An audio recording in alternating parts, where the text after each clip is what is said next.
pag-iingat ni Lord sa kanila sa pagpasok nila sa school. Tapos, ayun, lagi kong pinagpipray din kay Lord yung ito nga yung pag-apply ko ng trabaho.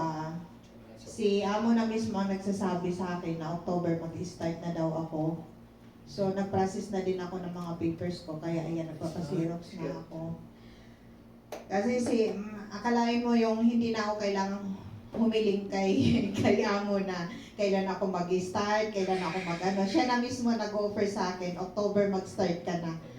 So, napaka-bless na may amo akong gano'n na sobrang napaka-intindihin sa akin, lalo na pagdating sa mga anak ko, sobrang ano siya sa akin, attached pag sinabi ko pagdating na sa mga bata. Kaya thank you kay God na binigyan niya ako ng amo na ganun kabait.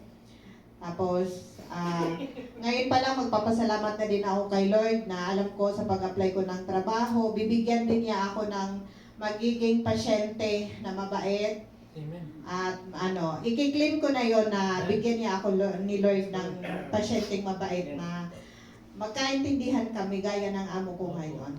Ayun yung kiniklaim ko na ngayon pa lang. Kaya kay Lord lang po ang lahat ng papurit pagpasasalamat sa alam. Diba kung kagasa isa na lang? Sabi. Sa BS yun. Sa base ako yan. Okay, ako, ang tinataas ko kay Lord yung araw-araw na blessings. Tapos sa protection sa amin, sa family namin sa Pinas. Sa amin dalawa, tapos yun nga, yung blessings kasi it's a boy. Yay! Congratulations! Kaso yung regalo ko pang babae. Saya si Gray. Praise God. At least magbibit-bit na ng kaplido ni Gray. Tama. Dapat kulay gray yung binili mo eh. Ayun po sa ako naman gusto kong magpasalamat sa Panginoong buhay dahil sa talagang patuloy niya na pagsuporta at pagbibigay ng biyaya sa amin. Kahapon birthday ko, tapos fortunately biglang nagkaroon ng konting pera dahil biglang nagkaroon siya ng part-time na hindi namin na-expect, tapos medyo din malaki din yung binigay, parang sabi ko, wow, galing. Praise God, talagang Provide talaga, no? nag-provide talaga si Lord para dun sa yung i-apostle namin, kasi plano nga po naman talaga yun nga pala, bago ko salamat din pala sa buhay ni Pastor Dan na nagbigay ng konting salo-salo sa amin kahapon po na Lord to God. nagpapansin, tsaka may fried chicken na talaga namang sasaya ko talaga. Salamat sa buhay po talaga ni Pastor Daniel. Dahil actually, recently na lang ako nagsa-celebrate ng birthdays. Kasi dati hindi talaga, dahil hindi dahil sa kundi dahil sa nung nasanay kasi ako nung bata ako na hindi ako nagsa-celebrate ng birthdays dahil yung pamumuhay namin nun mahirap talaga. Dahil syempre nung lumaki kasi ako, hiwalay yung magulang ko po talaga. Hiwalay sila. Tapos kaya kami napadpad ng Quezon kasi nakapangasawa yung nanay ko ng taga Quezon. Actually doon na rin sila sa Quezon, pero nakapangasawa siya ng taga doon mismo din sa Atimonan. Tapos ayun na nga, doon na kami nagstay. Tapos syempre nung mga panahon na yun, nung bata ako, ang Pangulong Presidente na tatandaan ko sa Estrada eh. Nung si Joseph Estrada yung presidente, bagsak talaga ang ekonomiya. Especially dun sa mga nagko-copra. Kasi dun sa Quezon, ang talagang doon ay copra. Copras talaga yung kayo doon, nagko-copras kayo. So yung kilos ng copra nun, 5 pesos lang eh. So kung may 100 kilo ka, may 500 ka lang. Ang hirap ng pamumuhay talaga namin nun. Kaya parang nasanay na ako na walang celebration ng birthday. Parang natatandaan ko parang nag-celebrate lang ako parang 2 years old tapos 7 years old na tapos the rest wala na. Tapos kumbaga sa akin pag nagbe-birthday na din ako nung nasanay na ako nagbe-birthday kahit nag-aaral ako high school, college, parang wala nang celebration. Recently na lang talaga yung na-appreciate ko yung gano'n na may nagsasay. Yun, dahil again, kahit na yun wala nga kami. Praise God dahil nandun nga po si Ate Joy, nagluto. si Kuya Daniel sa Ate Joy na nagluto at dun sa mga ibang mga na nakadalo na nakapunta dito. Yun. Kailangan eh. Pagkahanda, walang kakain. Kasi ang ganda kami, walang syempre, kasama na din yun. So nakaka-bless po yung bagay na yun talaga. At yun, Oversharing ko na eh. yung posting na ayos din namin po ngayon dahil praise God, nagkaroon kami ng kaunting pera din na magagamit namin para din sa posting namin. At ano po ba? Ang dami, sobrang dami talaga. So, the rest,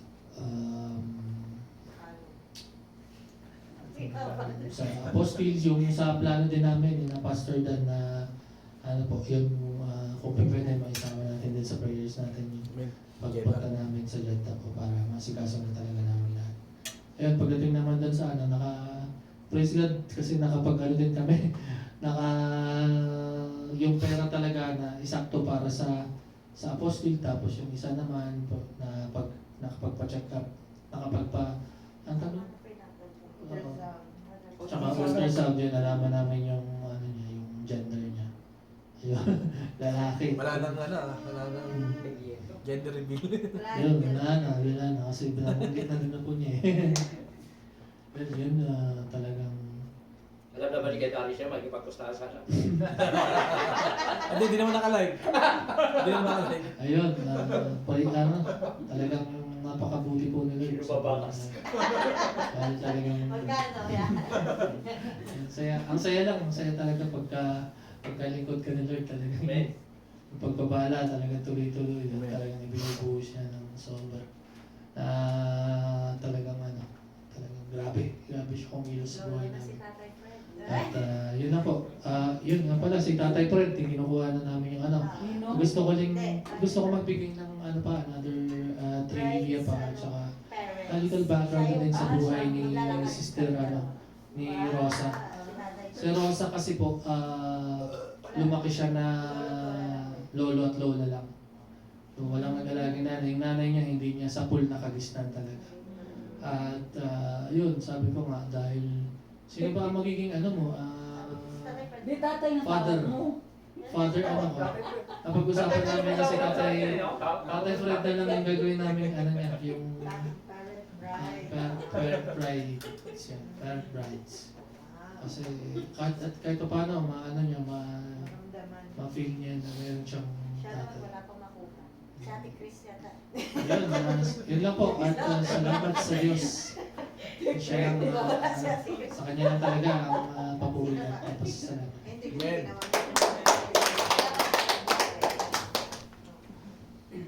Magandang gabi po sa ating lahat.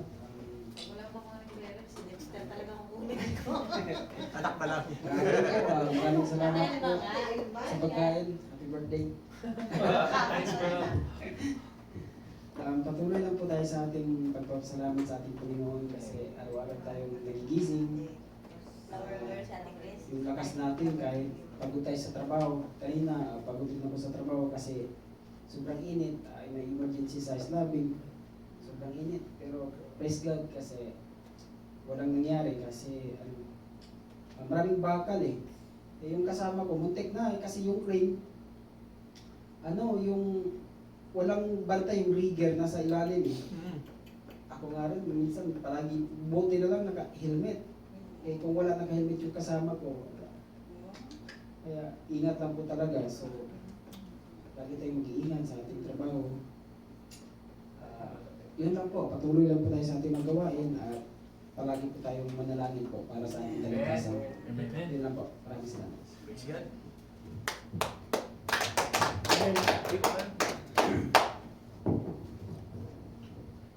Gusto ko rin magpasalamat sa ating Panginoon dahil sa kalakasan at ang aking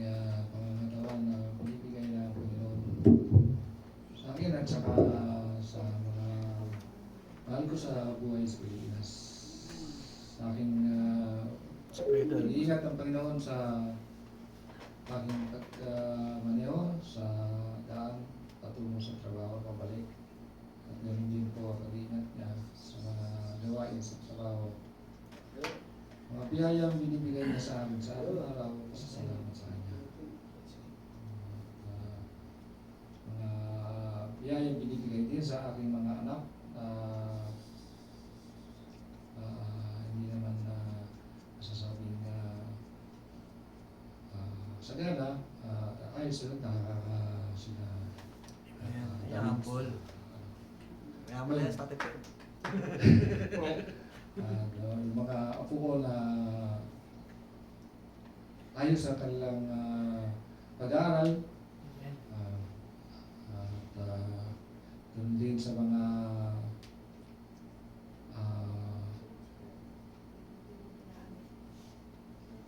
kalakasan at yung mga magagandang bagay na kasiyahan sa buhay ay pinagkakalog lagi na Panginoon. Yun lang po, salamat po sa ating Diyos na buhay. Amen. Amen.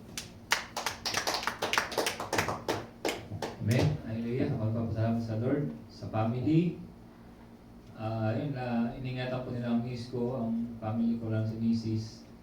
Pag yung pagpasok sa trabaho sa pag-uwi. Yun nga lang, pag yung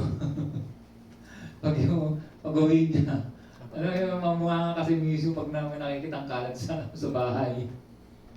Pero yung mga anak ko naman nung bata, talagang naturuan naman siya na naturuan siya kung paano magawa sa bahay. O paano lumaki na nung nagkameron na ng internet ba? Na busy na sa mga cellphone, no? Hindi na tinapod na maglinis ng bahay. Kasi mismo pag-uwi na alas 6 sa bahay, magulo yung bahay. Ayaw pa naman ng magulo yung bahay. Ayun, laging, alam mo na mga babae, mataktak. Ginagawa ko na, nag-pray ko sa abog-abog lang. Ayun. At pangalawa, yung sa trabaho, ayun okay naman yung although meron kaming may quota kami everyday. So iba mga kasama kong driver, lagi silang yung laging kinakabahan ba, yung laging parang haggard ba na laging problemado. Pero ako hindi ako na-stress kasi na yung si Lord lagi naman ako ginagayad Ayun, lagi naman sa everyday kasi kailangan everyday makapag-deliver ka ng at least 16 per day. Kasi ang per month namin 400 per month. Sila alam mo yung mukha nila yung haggard na haggard. Tensionado. Matala ako, hindi ako tensionado kasi alam ko si Lord bibigyan ako lagi ng magandang mga delivery. Ayun. So lalo na pag yung natapos ng buwan, ayun, sila haggard na haggard Ako easy lang. Mga pasikul-sikul pa nga Pakakanta-kanta pa nga sa habang nag-deliver Ayun. Ayun, naninit naman yung quota ng na Paano pag hindi umabot? wala kang incentives. At least pre-insert ka na. Yun. Wala kang incentives. Kasi pagka na-reach mo yung 400, meron kang automatic may 1,000 kang incentives. Tapos na yung 400 to, yung exceeding nun, 3 real. 3 real per deliver. Meron kang 3 real na. Anong logistic po yan? Ano sa pharmacy? Ayun. Yun. Ayun. At yun din yung safety sa daan. Kasi pag yung kilometer, ng speed kilometer is 80, ang takbo ko nun 85. Pag ang 90 ang kilometer niya, 95 ang takbo ko. Speed limit? Yun. Kasi kailangan mong gawin para mabilis ang deliver mo. Kasi lalo na po yung mga insulin. Kasi may oras. Kailangan may deliver mo ng oras yun. May mga oras yung bawat deliver, may mga oras yung nakalagay doon. Kailangan ma-reach mo yung oras na yun. Parang kung traffic.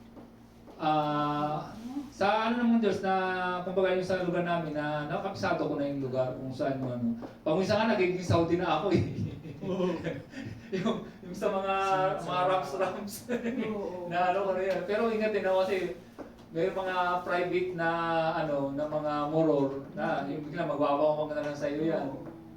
Yung mga private lang yung gamit nila. Ayun. Awa naman ng Diyos, hindi pa naman ako na ano. Yun. Ayun, tapos yung yun nga, safety sa daan. Yun. Sa Diyos lang po ang papuri ko. Amen.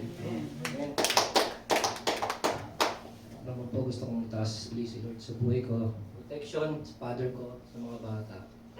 Saka yung yung tawag dito, yung sa pagpaprocess ng aking partners na makapag-report muna uli sa Pilipinas para ma-approve na yung niya. Yung tawag dito, yung pagka sa Sweden, yung mga yung mga pagpaprocess ng papel. Sana nga matuloy yung kasama yung kapatid ko, dadaan sila dito sa Riyadh. Yun ang plano. Stopover. Oo, kasi sana lang lang naman yun, kumbaga pag-uusapan pa lang, sana ganun ang mangyari para. Kahit lang agad, Kuya Gi. Diretso ka rin. Hindi ko lang alam. Kung yung bayo ko kasi mag-sponsor yung bayo ko Swedish ba, si Lord. Ayun, doon lang muna. At saka yung tawag dito, pag-pray natin yung dadating na itong activity ng Friday. Sana maging successful yung happy victory at saka blessed victory para sa SOGC. Total yung kagaya ng last year, sana ganun din. Kahit hindi ganun malaki yung volume ng ng mga attendees kasi medyo maliit lang yung venue. Hindi naman nila masyadong declare yun. Para sa yan, pag-pray po natin yan, saka yung dito sa natin, patuloy na dumami at saka mag-commit yung mga mananamba. Lord lang lahat ng pabulit pa sa Amen. Amen. Sa akin naman, gusto ko itaas si Lord sa buhay ko. Yun, napagpadala na. Ano yan? Hindi, okay na yan. Okay na. Nakikiwan ako. Ayun, yung anak ko, nag-message sa akin, ang una niyang bungad is yung with honor. Amen. Tapos, usap-usap muna, syempre. Tapos pa nagpadala ka na. Nakalimutan ko na. Sa vegan. Ayun, naano ko na. Nakalimutan ko rin na kasi nagpapadala ako sa kanila asing ko. Kasi ayun talaga yung nakagis ng simula nung nag-support ako sa kanila. Ayun. Asyete na pala yun nung ano ba ngayon? 8? Basta nung asyete. Kahapon yata yun. Tapos sabi niya pa, nagpadala ka na. Mga pala, sorry na. Nabibless lang ako doon sa anak ko na yun kasi talagang masipag sa pag-aaral. Ang layo talaga sa akin.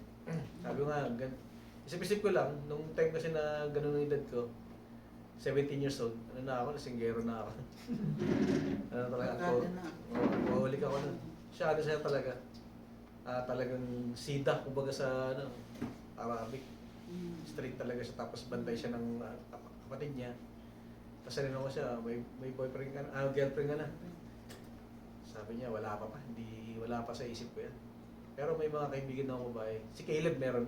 Hindi niya na ako yung magtanong sa kapatid niya. Talagang nilaglag niya yung utol niya. Si Caleb meron na. Okay. Basta ingat lang. Lagi mong patnubayan yung kapatid ko. Ayun. Naman sila. Medyo talagang close sila. Naalala ko nga nung bago mag-pandemic 2020, February yun. Kasi di ba March nag-close. Nagsabi yung anak yun na siya yung talagang may gusto na, kasi dati tig-isa kami, nung iwalay nga kami nung naging asawa ko. 2020, sabi niya, gusto kong makasama na si Caleb. Ayun yung talagang sa akin. Naiyak nga ako nun, sabi niya kasi gusto ko siya bantayan. Kasi hindi ko siya kasi nga nga yung pag-aaral ni Caleb. Yan. Nagsabi sa akin ng 2020, kasi doon siya pupunta sa Antipolo, akit daw siya. Tapos eksakto nag-pandemic nga, nag-close nung March. Ay sabi niya sa akin, dito na ako. Ako nang bahala. Dito ka na lang magbigay ng support. Oo. Mature yung utak. Nakakatuwa yung anak ko na yun. Sige. Kasi yung mama ko naman, di naman Kasi dati kasi dalawa yung support ko . Sa side ng sa pamilya ko, sa side nila. Hindi naging isa na lang, nakatipid ako. Praise God. Kasi si mama hindi naman nangihingi. Kaya praise God talaga. Nakakaano rin. Ayun. Tapos ngayon talagang ano siya, gusto niya maging civil engineer. Tapos nag-exam siya ng UP. Daw makapasa. Wala pa rin nilalabas yun. Wala pang result. Nakapag-exam na siya. Tapos yung yung bunso naman, gusto archi. Sabi ko, architecture. Parang gusto magtayo ng ng construction people. Nakaisip ako, tractor. Ako yung tractor. Wala kang pera yan. Kasi nga, biglang pumasok sa isip ko yun. Pwede ba Batman na ako? Wala, sabi ko, yun civil engineer, tapos DPWH sa amang tractor. Oo, hindi pasok mo yung tractor na yun. Kasi bigla na lang mga sa isip na di ba, parang ginagawa na lang biro ngayon kapag ganyan. Kaya yun, sabi ko, tingnan natin, pero sa panahon na siguro na graduates wala na siguro gano'n. Nawa, ayun, burden din sa akin yung bansang Pilipinas. Na yun, even na nandito tayo, sabi nga ni Kuya Francis kanina, pag-pray natin ba sa Pilipinas, sobrang corruption talaga. Wala na talagang pag-asa sa Pinas. Tapos makikita mo sa mga news, talagang lagi silang huli, even sa tourism. Baksak talaga yung tourism natin eh. Kaya talagang pati yung mga nag-i-invest. Ay, grabe ng baha. Pinagawan ko na nila. Kaya sama rin natin sa prayer natin ngayon. At yung mga blessing na dumating sa akin kahit na wala pang trabaho. Ayan, salamat sa Lord dahil talagang siya eh. Pagka naglilingkod talaga sa Diyos, talagang yung blessing, hindi mo na-expect darating talaga sa'yo. Talagang subok ka talaga. Proven and tested na talaga. Kaya patuloy lang tayo. Ayan, itong pagpapagal natin, di masasayang sa Panginoon. Amen. Kaya sa Diyos lang ako po. Amen. Matagal ako kasana si Pastor kasi Ay, kuha ko na kay Pastor. Kalimutan ko magpasalamat din para sa buhay niya. Lagyan mo lang, saksak mo lang yun. Ninong Darius Lumot na. Yeah. Sabay-sabay. Nakalimutan ko lang po idagdag yung magpasalamat din sa buhay ni Kuya Darius na ginamit din siya ni Lord na ibigay sa amin yung istiraha, pero hindi naman talaga namin plinano yun. Pero si Lord ang nagbigay. Hindi talaga namin matatanda yun. Talagang sobra-sobra yung binigay ni Lord na blessing niya. Pero mo po yun na bigla na lang in-offer sa amin na bakit din lang pag-istiraha? Una pa nga parang tinanggihan pa ni Rosa kasi nahihiya. Isa dito na lang. Pero si Lord talaga nagbigay. Wala talaga. Pag si Lord na nagbigay, wala na. Talagang yun na po yun. Kaya pasalamat din kami sa buhay ni Ninong Darius. Ninong.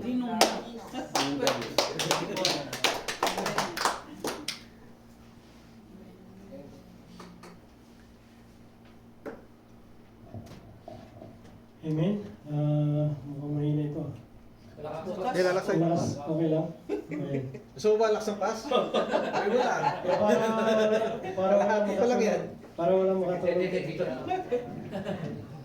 Amen. So, ngayon ay dadako naman po tayo sa ating pagpapatuloy ng ating School of Prophecy, which is napakalaga po nito lalo na po sa leadership na hinihipunan ng Lord na yung gift na binigay sa kanya ay gamitin, lalo na sa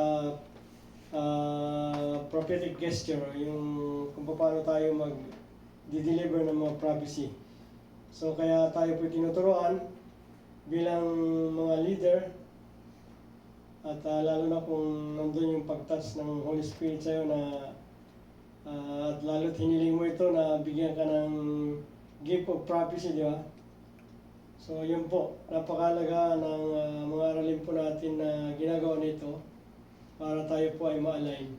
So sige po, tuloy na tayo.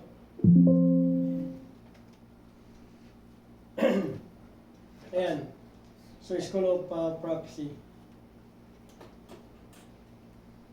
Prophetic etiquette.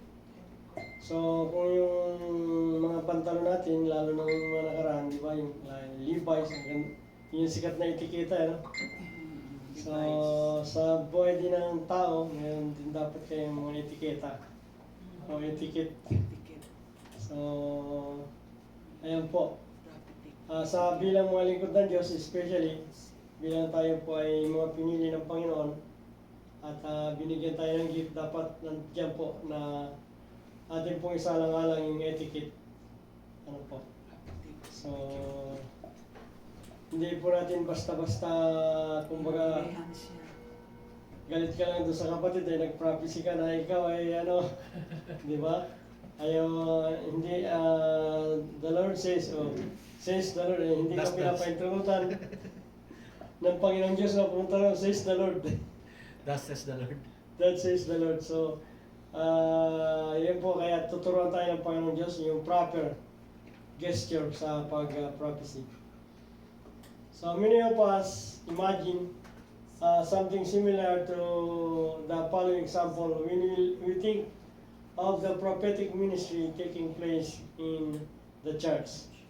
So, yan po, di ba? So, kaya kailangan maging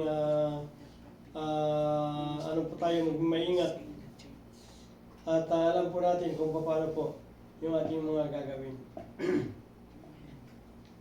Ayan, pakibasa nga po yung Many years ago, when we first started attending a charismatic church, there was a woman who would abruptly stand up in the middle of the pastor's sermon.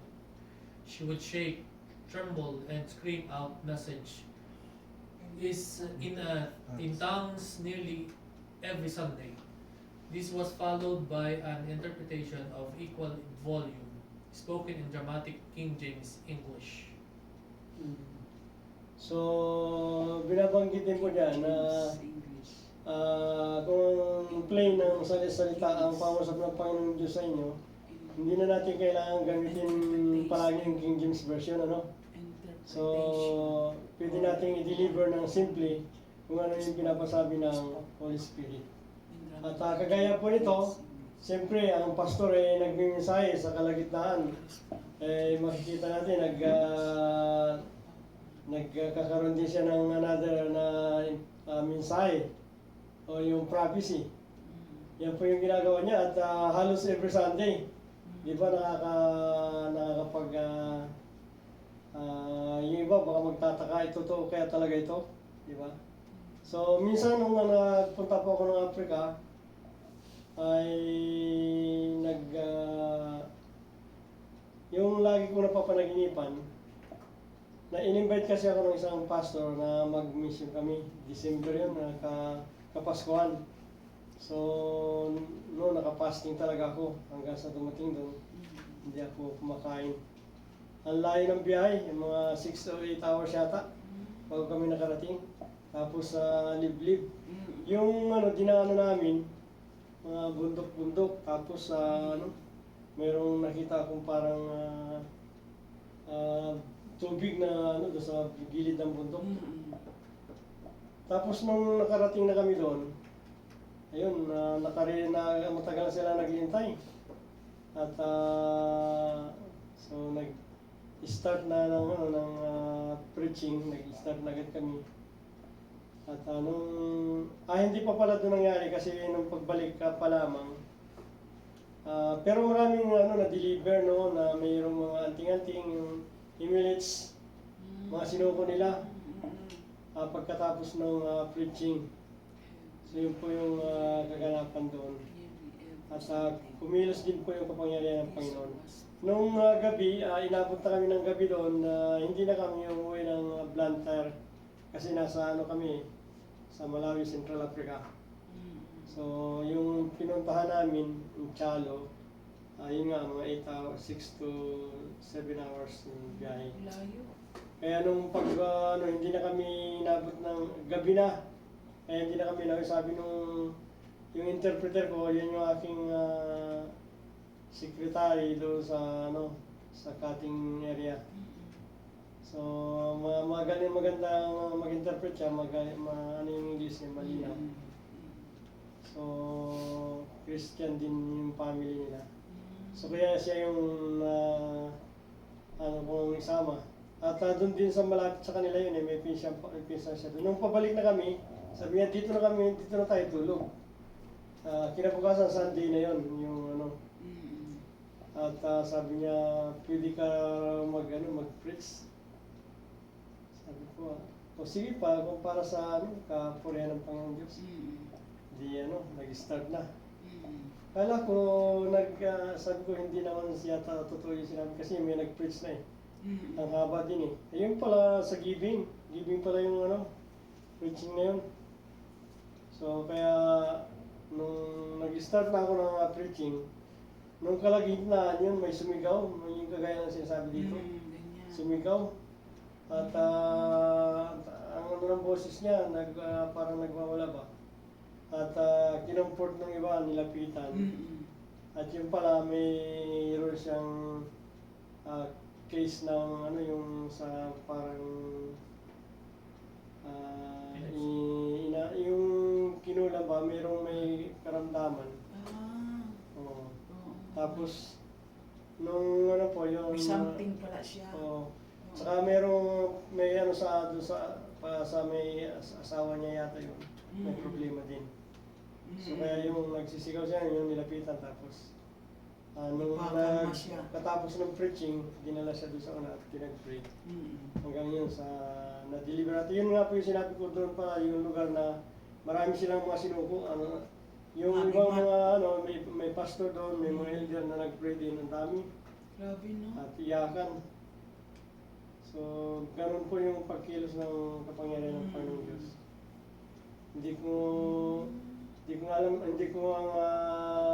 akalain na ako yung pipili na mag-preach doon sa kanila doon. Kapaskuhan pa naman yun. So, amen, praise God. Yun nga yung nakita ko na nagsisigaw yung lalaki. Yung pala meron siyang inaano ng bad spirit. So, yun po. At yun, naging maayos siya na deliver. So, yun. Kaya hindi porke baka meron kasing mga kapatiran na may ginagawa sila na parang mayroong nagbubulong sa kanila, akala nila yun yung revelation. Yun na, oo. Hindi pala yun. So kaya dapat aware po tayo. Bilang tayo po mga leader ng church, nasa leadership po tayo. Kaya ito po ay napakalaga na ating nunuan ng gusto. Ayan. So, meron dito yung guideline to proper prophetic ministry. O di po ba napakaganda niya na meron tayong guideline. So, pero hindi naman sinasabi na ito na yung talagang Ministry. hindi na mga-value, meron pa rin yung flexibility o depende po sa kung ano yung revelation talaga ng Holy Spirit. Hindi po siya kagaya ng law, kundi guideline lang po natin. Tandaan po natin yung guideline. Magagamit po natin yung guideline doon sa prophetic gesture natin. Ayan. Pakibasa nga. Brother, The following guidelines are not meant to be laws, but merely intended to give some banks to the river. Without banks, the river becomes a flood. In a flood, the water typically does more damage than good. Every culture has its own unique flavor and style. It is essential, however, to realize that this is not our culture or style that makes a word prophetic. What makes a word prophetic is good speaking through someone. Amen. Amen. So, yung pinakang bottom line niya, kung ito ay talagang galing mula sa Panginoon Diyos, kahit hindi malakas ang boses o malumanay lang, natatouch siya at talagang pag dumating sa kanya, naiiyak siya at talagang daman-dama niya yung presensya ng Lord. So ganun po na ngusap ang Panginoon Diyos sa pamagitan ng kanyang mga ginagamit na nagpa-prophecy. So kaya yan po yung guideline. So sabi hindi po siya, di ba? Hindi naman talagang yan yung pinakang law. But merely intended to give some bank to the river. Kasi kung wala na yung pang-pang, aawas talaga at maraming madadamage na mga halaman. O sabihin natin, may taniman doon sa paligid. Masisira po yun. Kaya kailangan talaga mayroong river bank para hindi siya mag-flooded.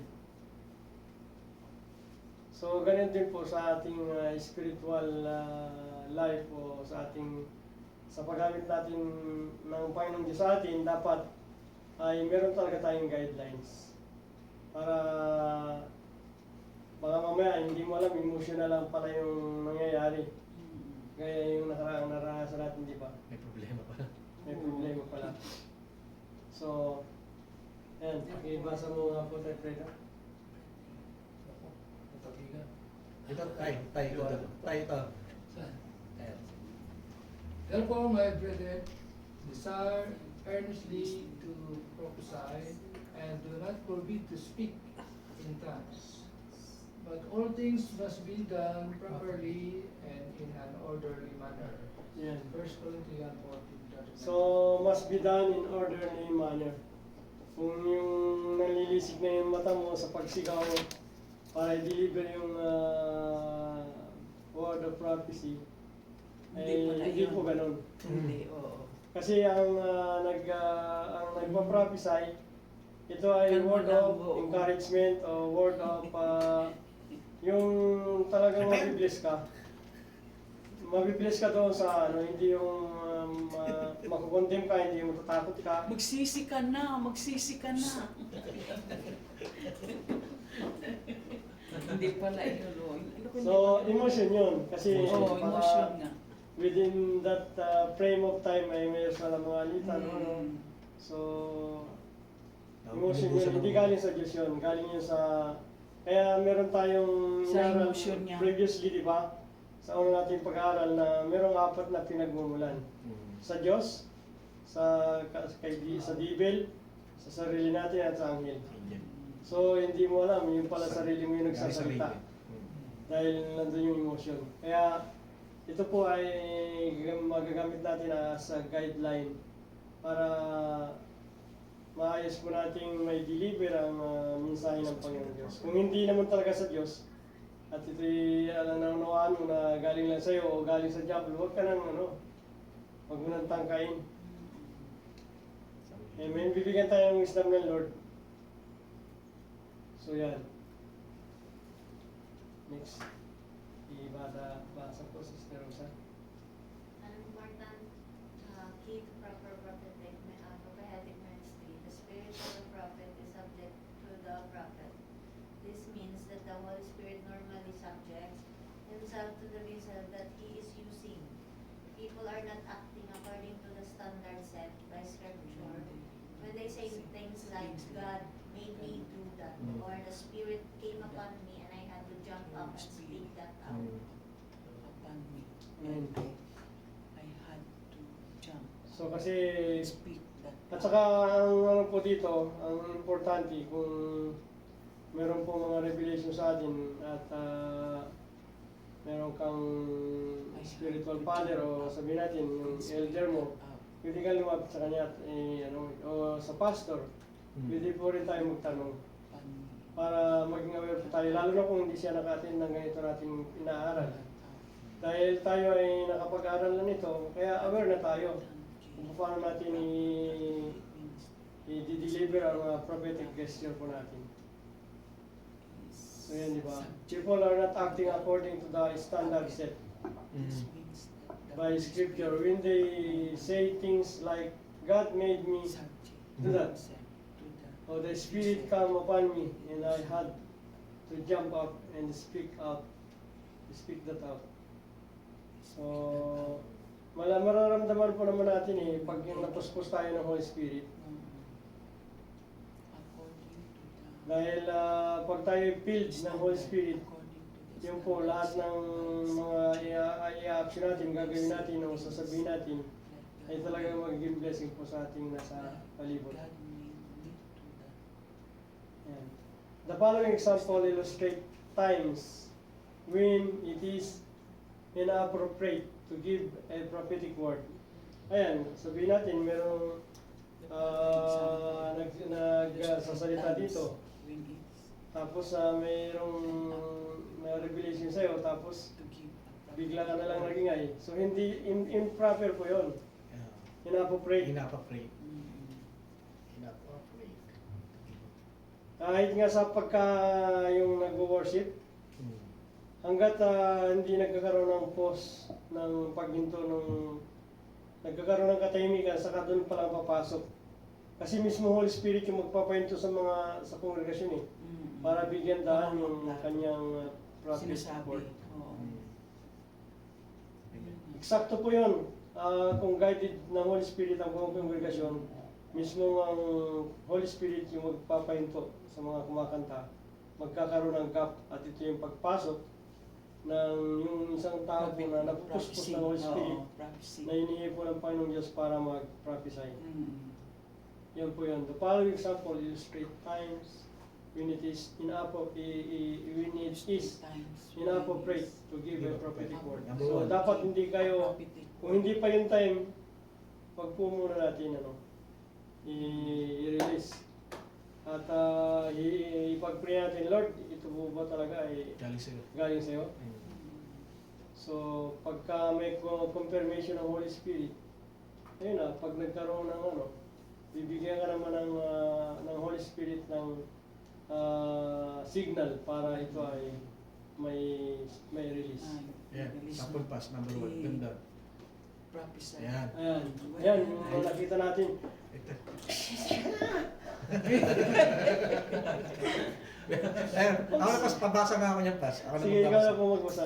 Sabi diyan, when we are angry or have strong negative emotional feelings toward the person or people for whom we have a prophetic word. Sabi ko na eh. Yan, di ba? Ang sabi dyan, negative emotional feelings. Okay. Bakit sila kwan? Bakit yung... Maglingkod ka. Bakit sila mga pastora niya, bilib na bilib yun? Hindi ka namin nanitibdihan. Ako hindi ko nakuha yung emosyon yun, emotional. Naramdaman. Sinabi ko na sa kanila. Bilib na bilib sila. Kaya nagkakaroon po tayo ng ganitong Sabi ko, pag-aaral bakit para hindi tayo na po ay hindi na may na-design? align natin kung paano natin Na-design ko yun i-execute emotion. ang prophetic gesture. Amen. Number 2. Pakibasa ko po, Brother Francis. When we use prophecy as a platform to validate our personal doctrines or belief system, example, the Lord saying to you tonight, I the Lord. thou shalt, Ay, the Lord. I the Lord say to you tonight, Tonight. thou shalt not go to To movies. movies. So, doon pa lang, Sablay na eh. sablay na yun, di ba? Oo. So, napaka-personal naman yung na yun. Tonight, hindi ka pwedeng magpunta sa panonood ng I. Sabi niya, I the Lord. So kaya, yun po. At saka, kung talagang ikipangusap ng Lord, nag-uumpisa pa lang itong sabihin, ramdam mo na yung pagkilos, kung lalo na kung sa iyo nangungusap ang Lord. At nandun may iyak ka, tapos mapupuspos ka rin ng Holy Spirit dahil alam mo, ramdam mo yung pangusap. Pero kung yung negative, ayan nga, yung sinasabi dyan na kanina na nandun, nanlilisik yung mata at huwag mong gawin ito, huminto ka na sa mga kasalanan mo. Magsisi ka na, magsisi ka na. Ang Kasi prophecy yung itsura kasi ay na nagka-prophecy, hindi siya nakakatakot. hindi siya nagko-condemn, Oo. hindi an encouragement at sa kahit na yung positive na pananalita, kahit hindi siya malakas, kahit malmani lang, tago sa puso mo.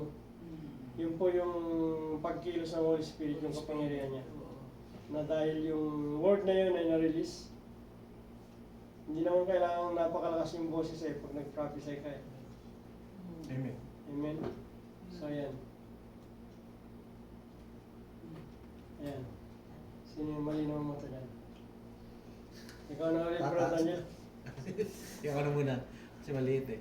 Sabi dito, number 3, when we have no relationship or accountability to the person or group of people receiving our prophecy, it is important for prophetic people to have a sense of ownership of the people to whom they are ministering. Too often, people have an us and them attitude toward the people they are ministering to. This is unhealthy and dishonoring. So, sa ating mga ginagamit na word, ay hindi rin Unhealthy pwede and yung dishonoring. parang sinasabi mo kayo magsisi na kayo at taliktanin niyo ang mga kasalanan. May mga word diyan yung sinasabi niya na nagtuturing sa mga sa group or sa iba, di ba? O kaya sa atin, di ba? Parang ganun. Kaya yung sinasabi diyan, it's often people have on us and them attitude toward the people they are ministering. This is unhealthy and dishonoring. So pwede mong gawing wala kang kumbaga yung general na mensahe. Maliban kung ito talaga yung binigay sa'yo ng Lord. So yun po yung sasabihin mo. Amen. So meron po ba tayong gustong sabihin sa pamagitan ng na ito, slide na ito? Baka mayroon tayong revelation. When we have no relation or accountability. Ayun pa, sa akin. Sige po. Minsan kasi pag ikaw naimbitahan ka bilang preacher sa isang church, nangyayari kasi, kung saan na lang doon sa preacher na yon nagkakaroon ng parang na-meditate niya yung topic niya na yung church na bless. Na-bless yung church na yon na dahil nga, Pastor, paano mo nalaman yung problema ng church? May mga ganun pagkatapos ng gawain. Pero kasi ito, yung sinasabi rito, kapag nag-preach yung isang kasi hindi niya alam sabi dito, when we have no relationship or accountability to the personal group, hindi niyo naman alam, pero kinokondemn niyo na kagad yung church. O kayo, magsisi kayo kasi dito may nakikita ako na immoralidad. Iba yun. Mali yun. Pero kung ang mensahe is normal na parang sinasabi lang based dun sa revelation ng Lord dun sa pastor na nagawa niya yung mensahe na yun, na hindi niya naman sinasabihan yung mga tao, mas maganda yung ganun. Parang walang direct siya na walang direct. point, In general siya. Kaya sinabi ni pastor in general. Parang ganito, ang Diyos ay nangungusap Ganyan. sa oras nito na kung meron man na gumagawa ng mga ganitong aktibidad, ito na yung time para kayo po ay lumapit sa Panginoon. Kaya pag sasabihin mo kasi na kayo, may ginagawa kayo dito. Sa church na ito, ganyan. yun, kumbaga direct talaga yun. Direct yun. Oo. Unhealthy saka dishonoring. Oo. Yun ang ibig sabihin. Yung unhealthy Kaya, and dishonoring. saka yung Holy Spirit, pag guided ka ng Holy Spirit, ipipid niya sa'yo yung lahat ng mga words na makakabless talaga sa kongregasyon. Kaya napakalaga yung ating nagagawa ng message tayo, humingi ng mga revelation, laging nag-pray tayo bago mag-start ang preaching, o kahit sa nag-preaching ka na, manaka kang nag-ano ka pa, yung intercede, di ba? O meron kang kasama, kaya yung mahalaga merong laging Timothy. Pag si Paul ay umalis, may kasama lagi si Timothy, di ba? So pag yung kasama natin na yun yung mag-intercede sa atin. Kaya napakalaga nun na habang tayo nag-minister, merong isa o dalawang nag-intercede. Para yung talagang guidance ng Holy Spirit ay nandun. Amen? Ayan. So ito po yung pinakang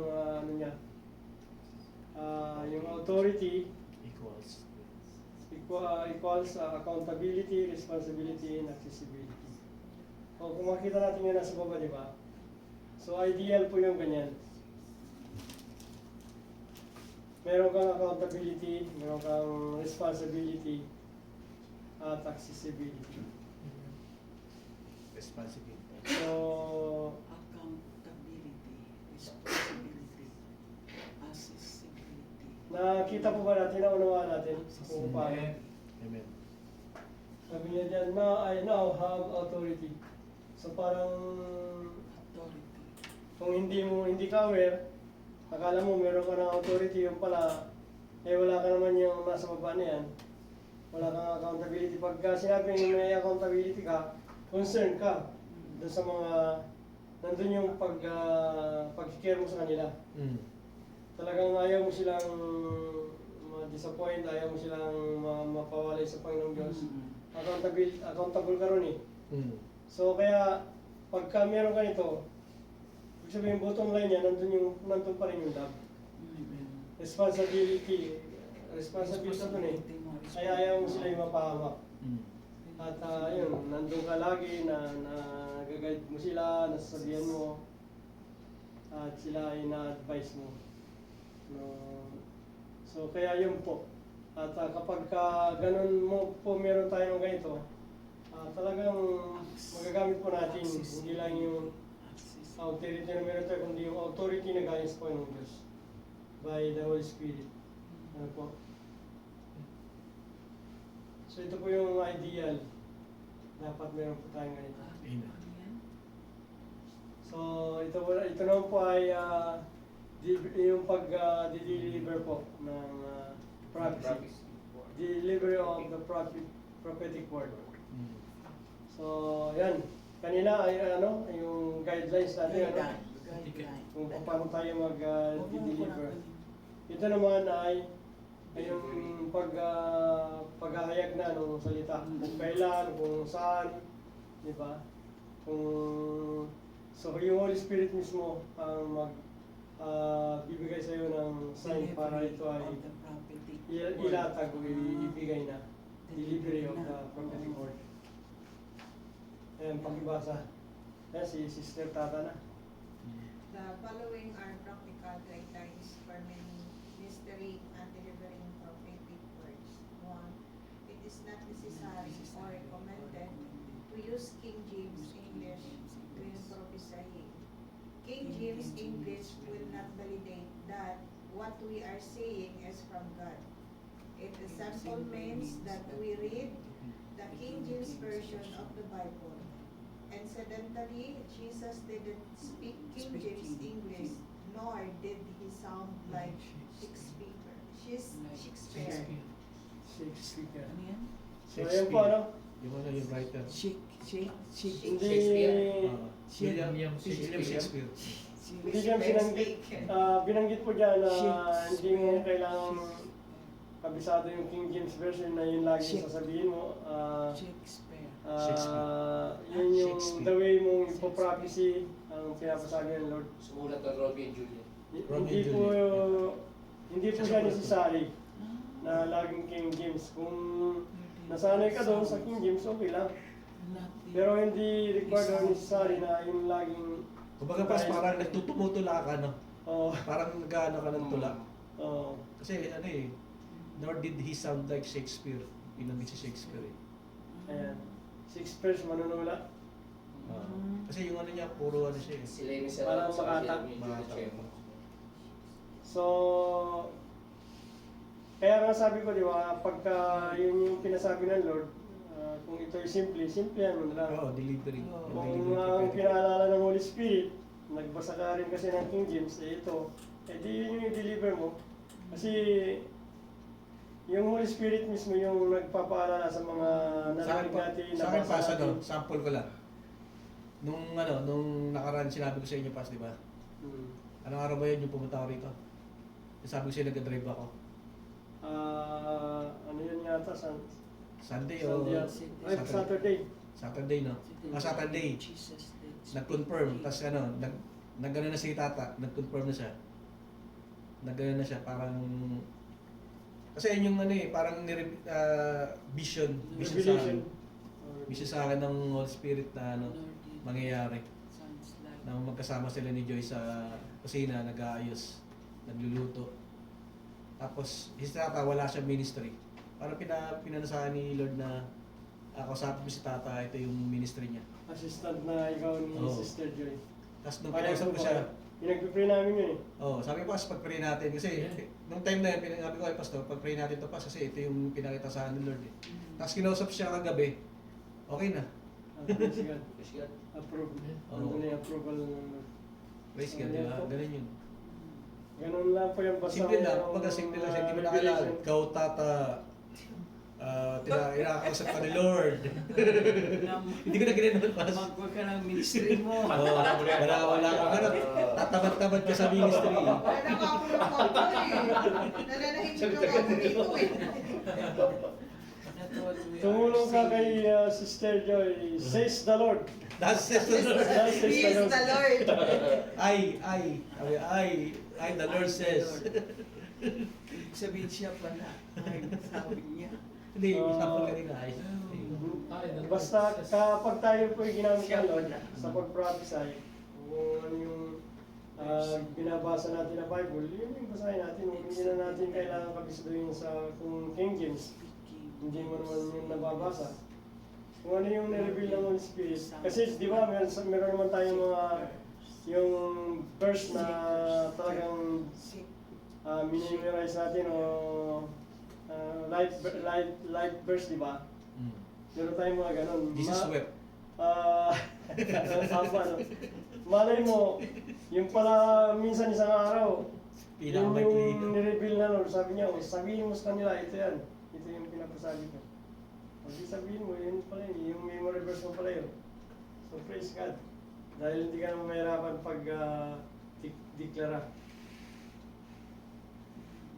Ayan o, hindi mo na kailangan talagang sumigaw ng malakas o gumamit ng megaphone. Tata. Brother Gip, pakibasa nga ulit. Naku po. Pwede kayo? Oh, see? It is important that our D minor matches that of the Holy Spirit. In other words, it's just as important to us to correctly present the tone in which the Holy Spirit communicated the word to us as it is what He said. It is seldom necessary for us to yell, increasing the volume of our voice that make the prophecy better. The tone of voice in which we say something to a person communicates just as much as the word themselves. So, hindi naman po natin kailangan talagang mataas ang boses o ano. Malakas. Kunyari, marahan sa una, tapos nagre-reveal ang Holy Spirit na medyo lakasan mo, lalo na sa pinakang highlight na salita, talagang kailangan lakasan mo. Tapos, pwedeng mahina na naman. Parang ganun po ba? Kasi,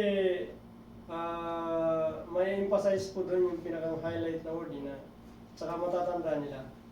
Dahil ito yung talagang sabi ng Lord.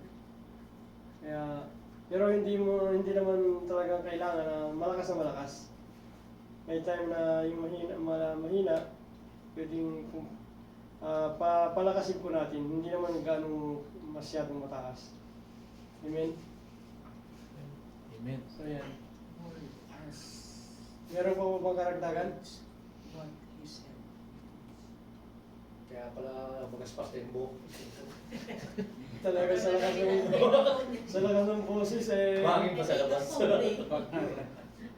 Natulip na yung landa ata eh.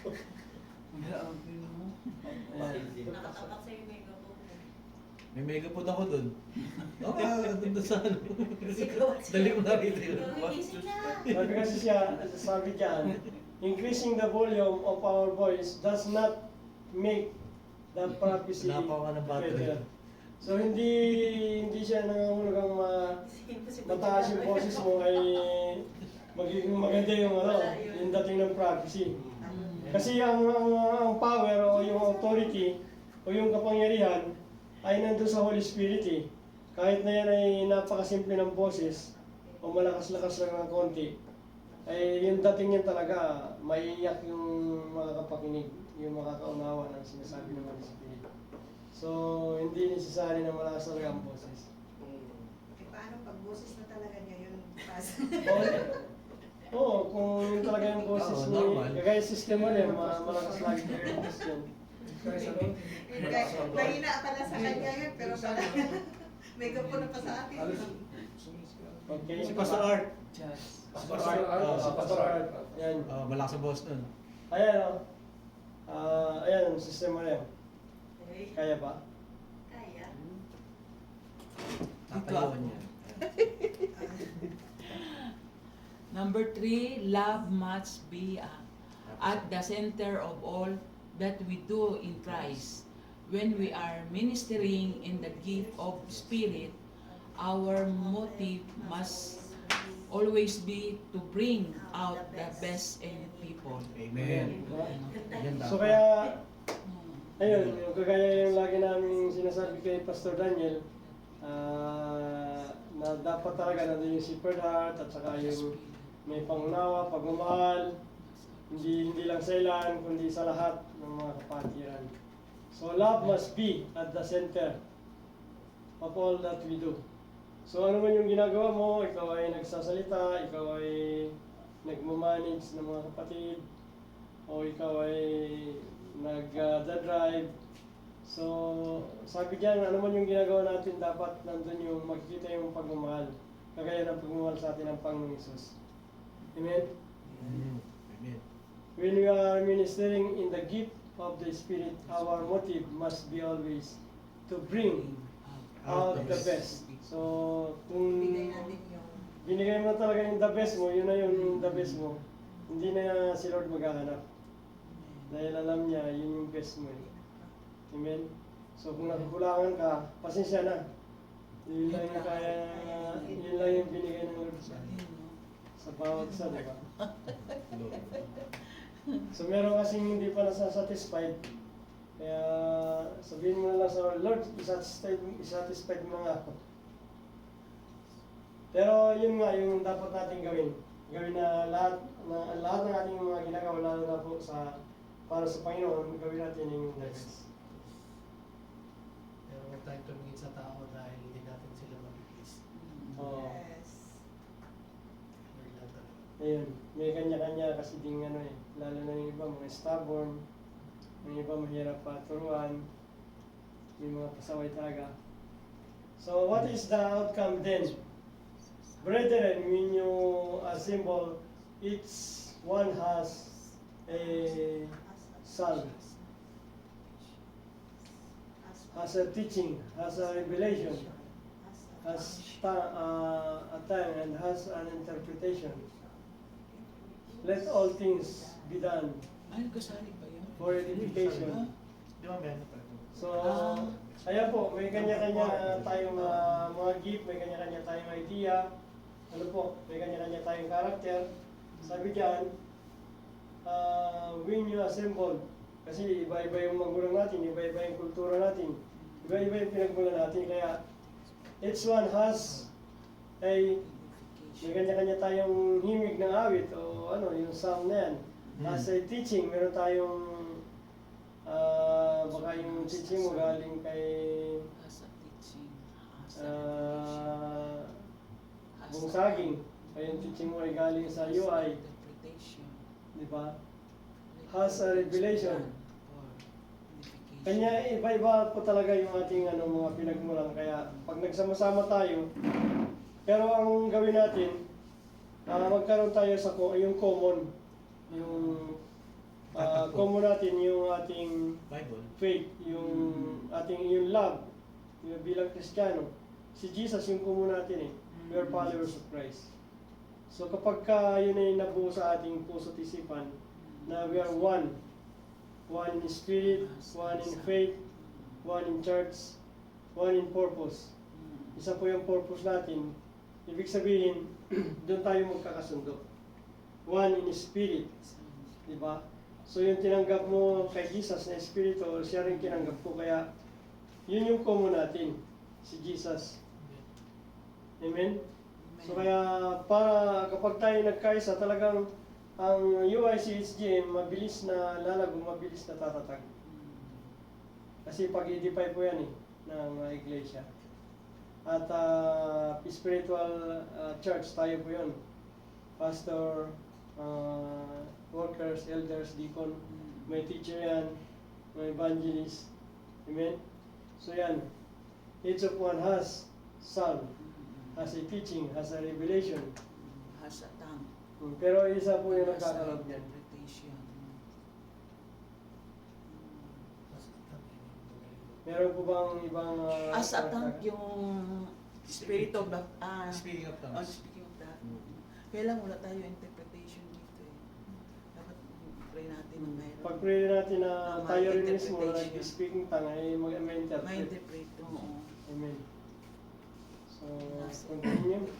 Kung wala nang Ayan, we are a gatekeeper. So, napakahalaga po ng ating ginagampanan.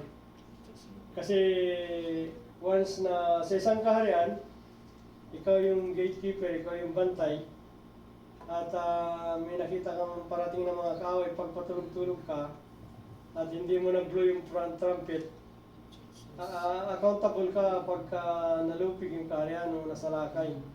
Pero kung dahil ikaw ay ready, handa ka, at nakita mo may mga pakakaway na parating, hinipan mo agad yung trumpet.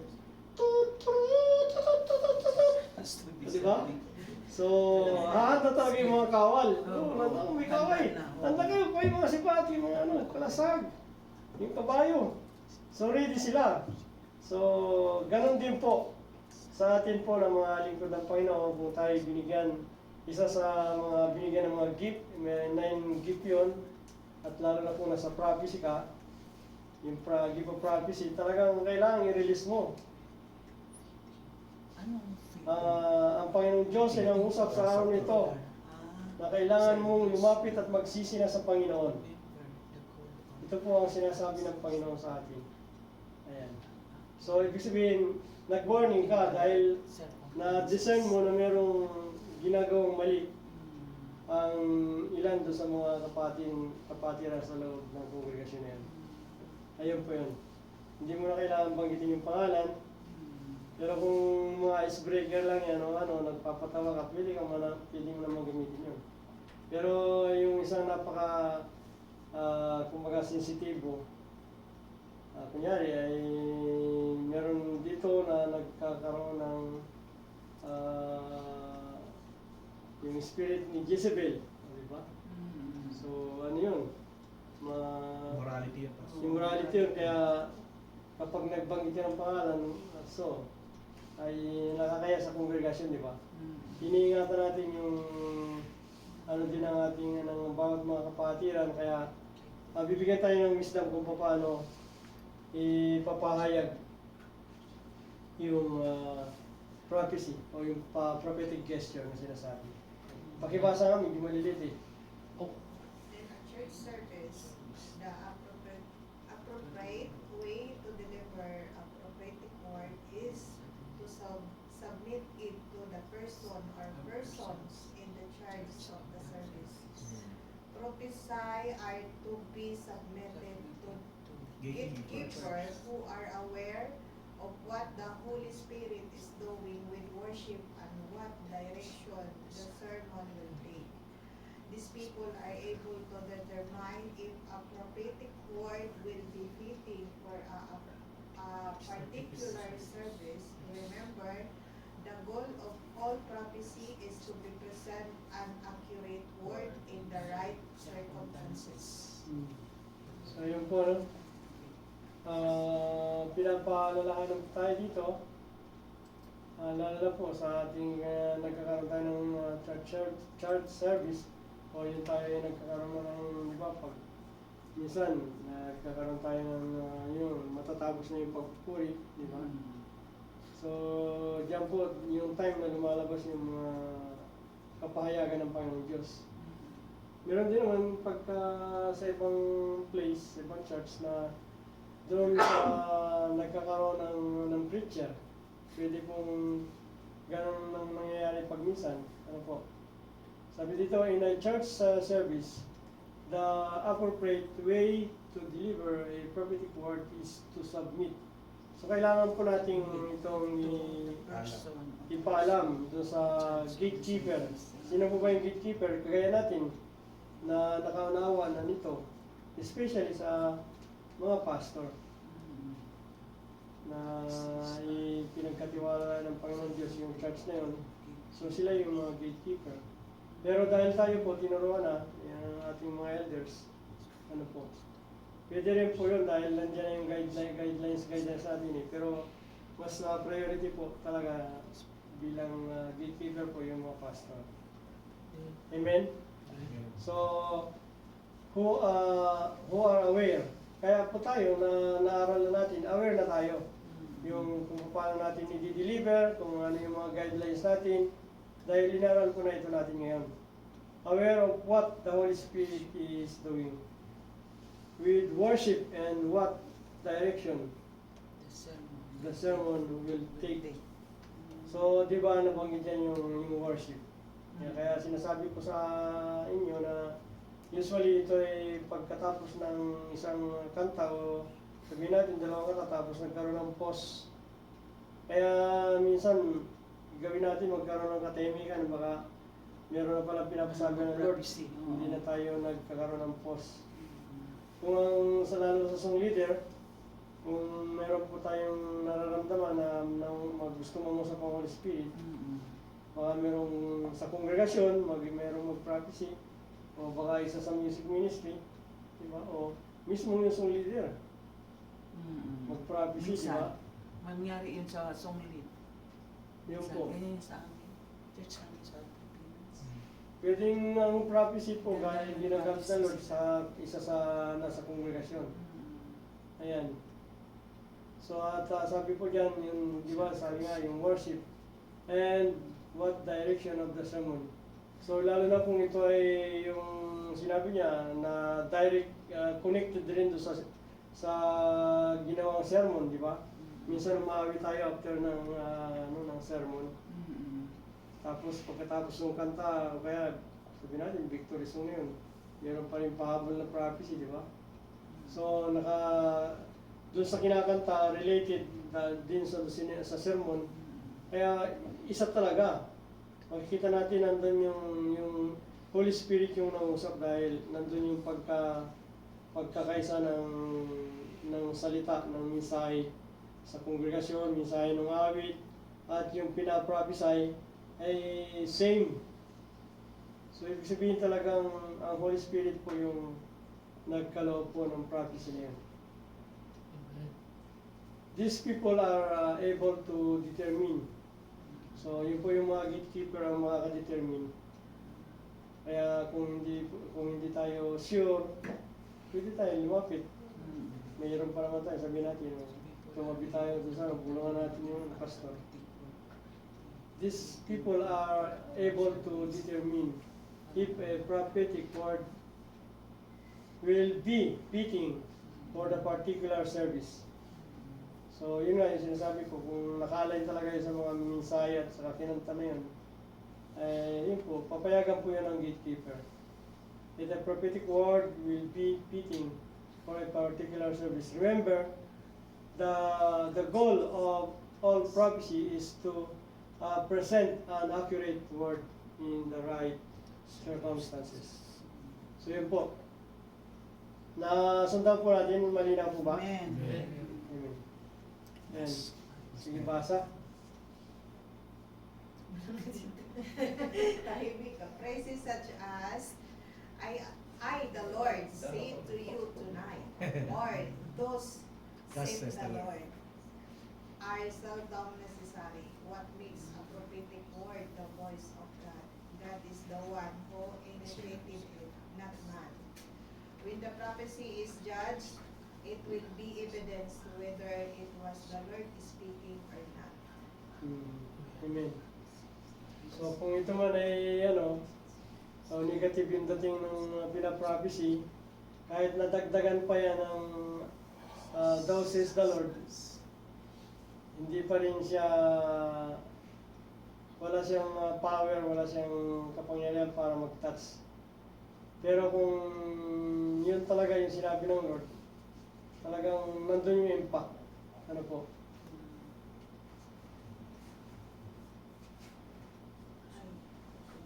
Sabi niya, di ba, praise such as, I, the Lord, says to you tonight. Or those says the Lord, are seldom necessary. What make a prophetic word? The voice of God. God is the one who initiated it, not man. When the prophecy is judged, it will be evident whether it was the Lord speaking or not. Kaya napakalaga po talaga yung guidance po ng Holy Spirit pa rin. So sa Holy Spirit pa rin po tayo mag-depend. Kaya lagi po tayong magpa-guide sa Holy Spirit. Amen? Kasi may sabi sa verse sa Bible na test every spirit, di ba? So, tayo ay nasa atin yung Holy Spirit eh. So kaya ika-guide po tayo niyan. Maunawaan natin, madidiscern natin kung ito talaga ay galing sa Diyos. You will know them by its fruit. Sabi doon. That's every spirit. Amen. Malalaman mo sa kanilang mga bunga. So isa pa po yun, malalaman nyo sa mga bunga.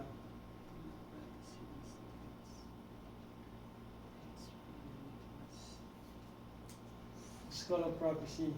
Next topic, more on what make a false prophet.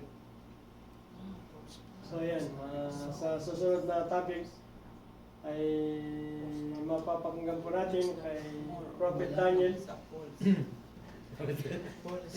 po natin, especially po mga false prophet. Oo. Kagaya si Balaam. Hindi, pa si Balaam naman, hindi naman siya false prophet. Kasi ang false prophet kasi hindi galing sa Diyos eh. Si Balaam kasi, nakaka-receive siya kaso nga lang, nababayaran siyang propeta. Kahit na nakaka-receive siya ng mga prophesy from God, nagpapabayad siya. Yun po yung masama Oo. na Masamang propeta siya. nagiging ano siya. May masamang propeta na hindi siya false prophet. Amen? So yan po yung ating mga inaral sa gabi nito. Nawa ay marami po tayong natutunan at wag po nating iwaglit. Ipag-pray po natin na ito'y maritin sa ating puso, sa ating isipan, at magamit po natin kapag ang Holy Spirit ay nangusap na po sa bawat isa sa atin. Amen po ba? Amen. Amen. Hallelujah. So palakpakan po natin ang Panginoon. Glory. Glory to God. Sige po tayo magsitayo. Ama, sa pangalan po ng Panginoong Isus, kami po gusto na nagpapasalamat sa gabing ito na kami po sinamahan mo at binigyan ng mas malalim na pangunawa para higit po namin maunawaan yung mga bagay na nais po niyong ituro sa amin o yung mga itinuro na po ninyo sa amin, Panginoon. Kaya, Lord, salamat sa mga fresh revelation. Thank you, Lord God, sa kaalaman, karunungan, katalino ang pinag-i po ninyo sa amin at lalo-lalo po sa buhay ng lingkod na si Bishop Edwin na nagsaayos po ng mga teaching na ito para makaabot sa amin, Lord, para sa aming karunungan, kaunawaan, Amen. patungkol po sa prophetic gesture. Kaya salamat po, Lord, kayo po yung patuloy na magpala sa iyong lingkod na si Bishop Edwin.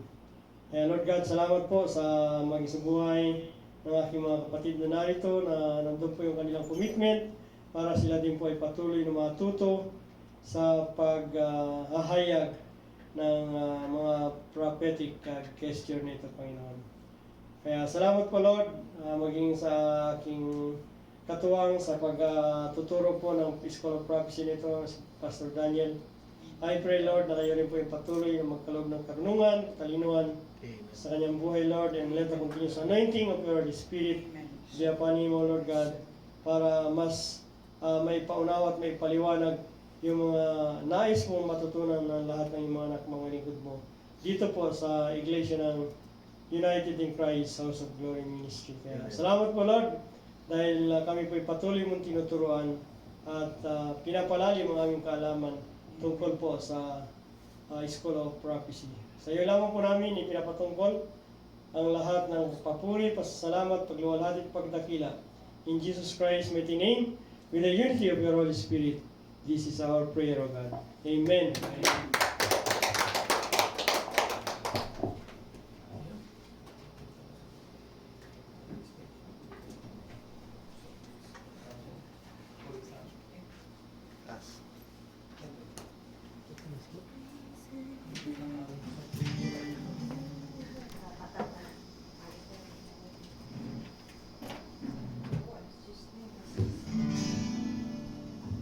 Kalakip na, no? Kalakip na waiting.